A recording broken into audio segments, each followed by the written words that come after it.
Okay, so let's talk about the Gulf of America.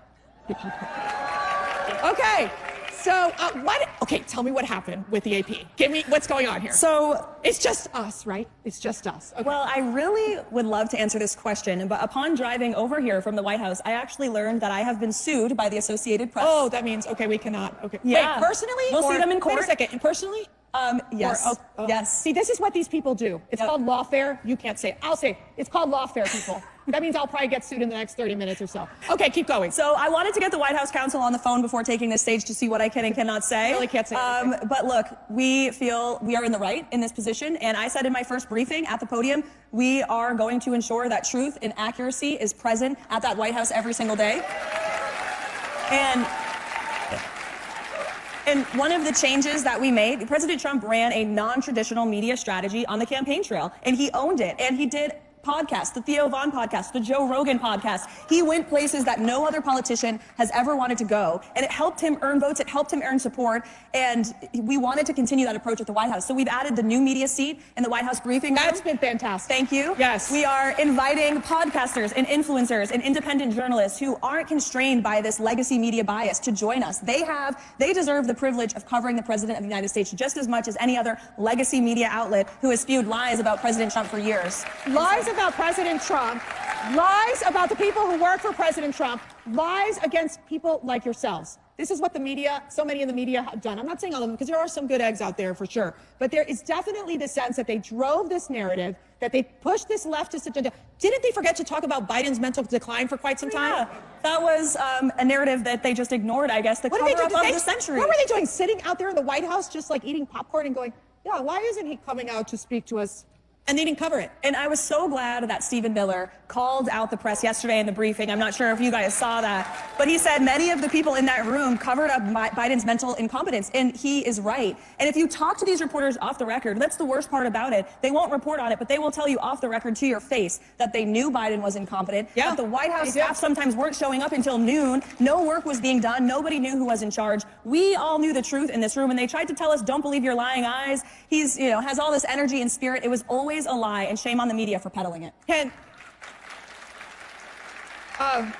There's this thing called the press pool, and they walk. So President Trump, he's in the Oval Office with all of his executive orders, the blue binders, and there they bring in the press pool, and he loves it. He thrives on it.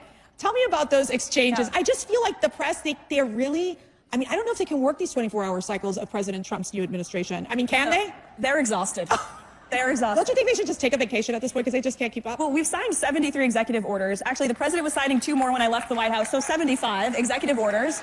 Quadruple the number of Barack Obama, double the number of Joe Biden in that same period of time. He is outworking every president ever, and the media can't keep up. But that first day, President Trump was, think about this, he was inaugurated, swore the oath of office, goes to the White House, sees his old office for the first time, the Resolute desk, and he says, let's invite journalists into one of the most intimate spaces of the American presidency in the Oval Office, and I'll take questions from them on any topic they want for more than an hour. This is the most transparent and accessible president we have ever had, despite what the media wants to say. So, you're a mom.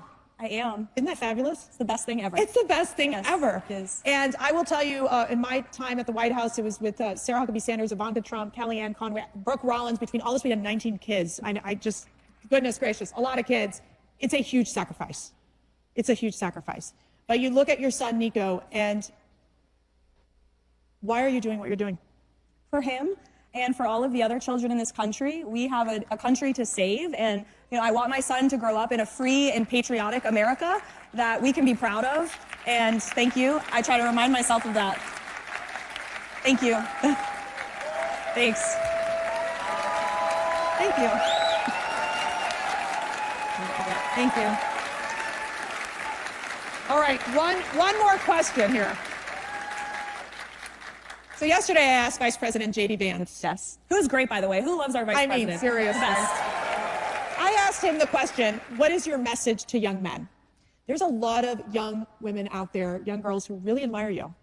I mean, in addition to being the youngest press secretary in history, really doing the work that you're doing and just being so strong while you're doing it. It's so admirable. What's your message to these young women?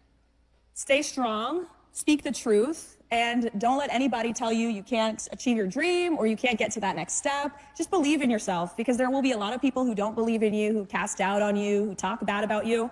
Screw them. It doesn't matter. It doesn't matter. Ladies and gentlemen, Karoline Leavitt, your press secretary. Thank you.